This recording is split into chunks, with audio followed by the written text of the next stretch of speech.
Hello friends, आप सबको फिर से स्वागत है मेरे चैनल जॉब पॉइंट 555 में, जहां मैं आपको रोजाना latest government job recruitment update और कैरियर टिप्स देता रहता हूं। दोस्तों, आज हम बात करेंगे एनआईटी कुरुक्षेत्र की तरफ से आई हुई बहुत ही शानदार रिक्रूटमेंट वैकेंसी के बारे में, जो कि आईटीआई पास, डिप्लोमा होल्डर और बीटेक होल्डर जो कैंडिडेट है उन लोगों के लिए निकाली गई है। सबसे पहले दो लाइन में जान लेते हैं कि एनआईटी कुरुक्षेत्र आखिर है क्या। दोस्तों, एनआईटी कुरुक्षेत्र भारत सरकार की मिनिस्ट्री ऑफ एजुकेशन के तहत आने वाला एक नेशनल इंस्टीट्यूट ऑफ टेक्नोलॉजी है और ये पूरे देश में एक टॉप इंजीनियरिंग इंस्टीट्यूट है और यहाँ सेंट्रल गवर्नमेंट की तरह है सीधी भर्ती निकाली जाती है, जिसमें technician, junior technician, technical assistant, senior assistant और जूनियर इंजीनियर की पदों के ऊपर जो है रिक्रूटमेंट निकाला गया है। तो अधिक जानकारी के लिए age limit, selection process, minimum essential qualification के बारे में तो वीडियो के साथ लास्ट तक बने रहिए ताकि पूरा इंफॉर्मेशन आपको मिल पाए। अगर आपको वीडियो अच्छा लगा तो चैनल को लाइक, शेयर, सब्सक्राइब कीजिए और अपने दोस्तों के साथ शेयर कीजिए ताकि हर किसी को इस रिक्रूटमेंट के बारे में पूरी इंफॉर्मेशन मिल पाए। तो चलिए वीडियो को स्टार्ट करते हैं और ऑफिशियल नोटिफिकेशन को चेक करते हैं। देखिए, अभी हम इसका ऑफिशियल वेबसाइट पर आ चुके हैं, जहां पर आपको ये ऑफिशियल नोटिफिकेशन दिख पा रहा होगा और यहाँ पर इसका एडवर्टाइजमेंट नंबर 21/2025 दिख रहा है। Recruitment for the post of non teaching post in NIT Kurukshetra. चलिए देखते हैं, एक एक करके पोस्ट के बारे में बात करते हैं और आपकी जो जॉब लोकेशन रहने वाला है वो हरियाणा रहने वाला है। पहले आता है जूनियर इंजीनियर, इसमें ओबीसी में 1, यूआर में 2, टोटल 3 वैकेंसी है जो कि लेवल 6 रहने वाला है। 35,400 से 1,12,400 रुपए। फिर नेक्स्ट आता है जूनियर इंजीनियर इलेक्ट्रिकल, जिसमें यूआर के लिए एक ही पोस्ट निकाला गया है, सेम लेवल 6 के रहने वाला है। फिर उसके बाद आता है student activity and sports assistant, जिसमें यूआर में सिर्फ एक ही पोस्ट निकाला गया है जो कि सेम लेवल 6 रहने वाला है। फिर उसके बाद आता है लाइब्रेरी एंड इंफॉर्मेशन असिस्टेंट, इसमें भी एक ही पोस्ट निकाला गया है, सेम लेवल 6 का रहने वाला है। फिर उसके बाद आता है टेक्निकल असिस्टेंट, जिसमें एससी में 2, एसटी में 1, ओबीसी में 2, ईडब्ल्यूएस में 2, यूआर में 5, टोटल 12 वैकेंसी रहने वाला है, सेम लेवल 6 के साथ। फिर उसके बाद आता है पर्सनल असिस्टेंट, जो कि यूआर वाले कैंडिडेट के लिए एक ही पोस्ट निकाला गया है, ये भी सेम लेवल 6 रहने वाला है।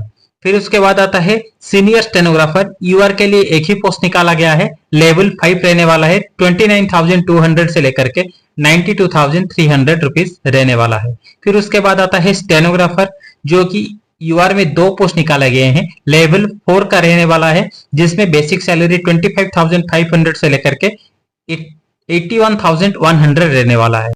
नेक्स्ट आता है आपका सीनियर असिस्टेंट, जिसमें एसटी में 1, ओबीसी में 1, यूआर में 1, टोटल 3 वैकेंसी निकाला गया है, सेम लेवल 4 रहने वाला है। फिर उसके बाद आता है जूनियर असिस्टेंट, जिसमें ओबीसी में 1 और यूआर में 1 पोस्ट, टोटल 2 पोस्ट निकाला गया है, लेवल 3 यानी कि 21,700 से लेकर के 29,100 रुपए रहने वाला है। फिर उसके बाद आता है सीनियर टेक्नीशियन, जिसमें ओबीसी में 1, ईडब्ल्यूएस में 1 और यूआर के लिए 5 वैकेंसी निकाले गए हैं, टोटल 7 वैकेंसी के साथ साथ लेवल 4 आपका सेम 25,500 से लेकर के 81,100 रुपए रहने वाला है। फिर उसके बाद आता है आपका टेक्नीशियन, जिसमें एसटी में 2, ओबीसी में 4, ईडब्ल्यूएस में 1 और जनरल में 5, टोटल 12 वैकेंसी रिलीज किया गया है, लेवल 3 21,700 से लेकर के 29,100 रुपए। और अभी हम बात करेंगे इसका एसेंशियल एजुकेशनल क्या मांगा गया है। जूनियर इंजीनियर जो कि सिविल में है, इसमें first class B BTech in civil engineering होना जरूरी है, otherwise first class diploma in civil engineering है तो भी आप अप्लाई कर सकते हैं।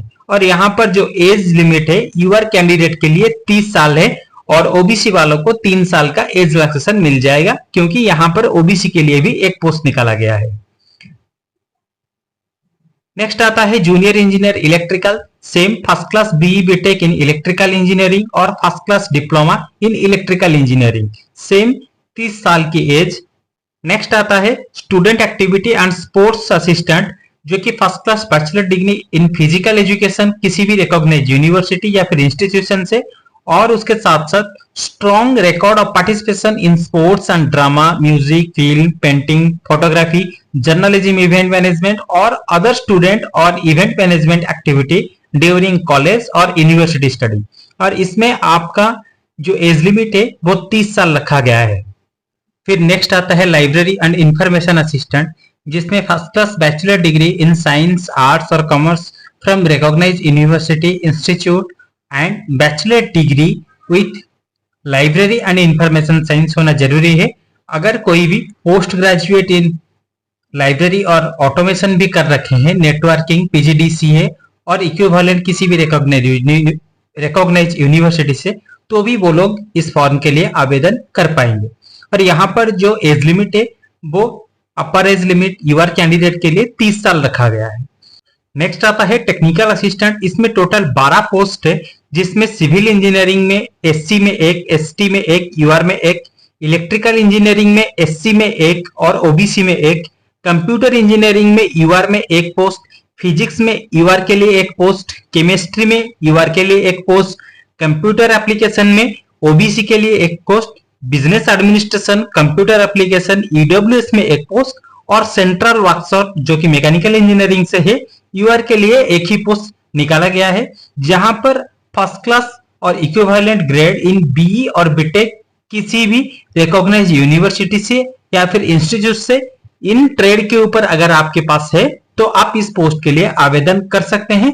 नहीं तो अगर आपके पास डिप्लोमा इन इंजीनियरिंग भी है तो भी आप इस पोस्ट के लिए आवेदन कर पाएंगे। नेक्स्ट आता है आपका पर्सनल असिस्टेंट, जो कि bachelor degree in any discipline और its equivalent from a recognised university से और इंस्टीट्यूट, तो आप इस पोस्ट के लिए आवेदन कर सकते हैं। जहां पर आपका टाइपिंग स्पीड जो है 100 वार पर मिनट रखा गया है, जो कि स्टेनोग्राफी में आपका स्किल टेस्ट होने वाला है। और यहाँ पर जो एज लिमिट है वो सेम 30 साल रखा गया है।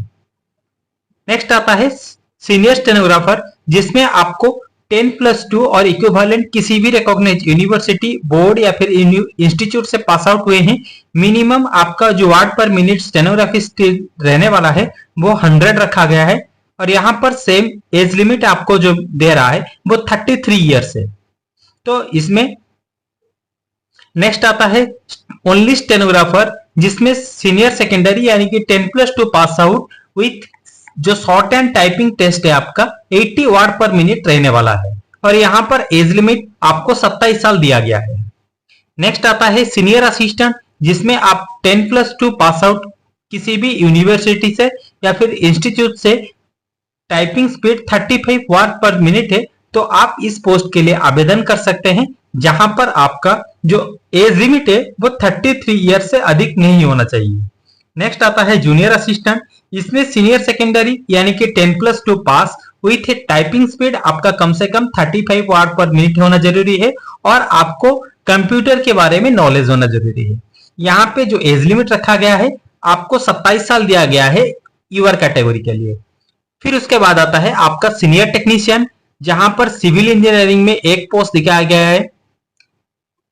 सिविल इंजीनियरिंग में एक पोस्ट दिया गया है जो कि यूआर कैटेगरी के लिए, मैकेनिकल इंजीनियरिंग में एक ही पोस्ट है, इलेक्ट्रॉनिक्स एंड कम्युनिकेशन में एक ईडब्ल्यूएस के लिए, एक यूआर के लिए, कंप्यूटर एप्लीकेशन में एक यूआर के लिए, सेंट्रल वर्कशॉप में मैकेनिकल इंजीनियरिंग में ओबीसी के लिए एक ही पोस्ट दिया गया है। फिर उसके बाद आता है सीसीएन, जो कि एक ही पोस्ट निकाला गया है। यहाँ पे कोई भी 10+2 पास आउट कैंडिडेट 50% नंबर है और उसने आईटीआई कोर्स कर रखा है इन ब्रांचेस के ऊपर या इस ट्रेड को ऊपर, तो वो अप्लाई कर पाएंगे। अगर कोई 10th पास कैंडिडेट है जिसका 10th में 60% नंबर है और ITI certificate course 2 year duration वाला अगर किया है तो भी वो अप्लाई कर पाएगा। नहीं तो अगर किसी के पास डिप्लोमा इन इंजीनियरिंग है इन्हीं ट्रेड के ऊपर, तो भी वो इस पोस्ट के लिए आवेदन कर पाएंगे। यहाँ पर जो अपर एज लिमिट दिया गया है वो 33 ईयर्स दिया गया है। फिर उसके बाद आता है टेक्नीशियन, जहां पर सिविल इंजीनियरिंग में एक, इलेक्ट्रिकल इंजीनियरिंग में एक ओबीसी के लिए, मैकेनिकल में एक यूआर के लिए, इलेक्ट्रॉनिक्स एंड इंजीनियरिंग में एक यूआर के लिए, कंप्यूटर इंजीनियरिंग में एक, केमिस्ट्री में एक यूआर के लिए, कंप्यूटर एप्लीकेशन में एक यूआर के लिए, बिजनेस एडमिनिस्ट्रेशन में एक ओबीसी के लिए, सेंट्रल वर्कशॉप में एक एससी और एक यूआर के लिए। यहां पर भी सेम, अगर कोई 10+2 पास आउट किया है 50% नंबर के साथ और आईटीआई कोर्स कर रखा है तो भी वो अप्लाई कर पाएगा। अगर कोई 10th पास स्टूडेंट है, उसका 10th में 60% है और आईटीआई सर्टिफिकेट कोर्स कर रखा है इन्हीं ट्रेड के ऊपर किसी में भी, तो भी वो अप्लाई कर पाएगा।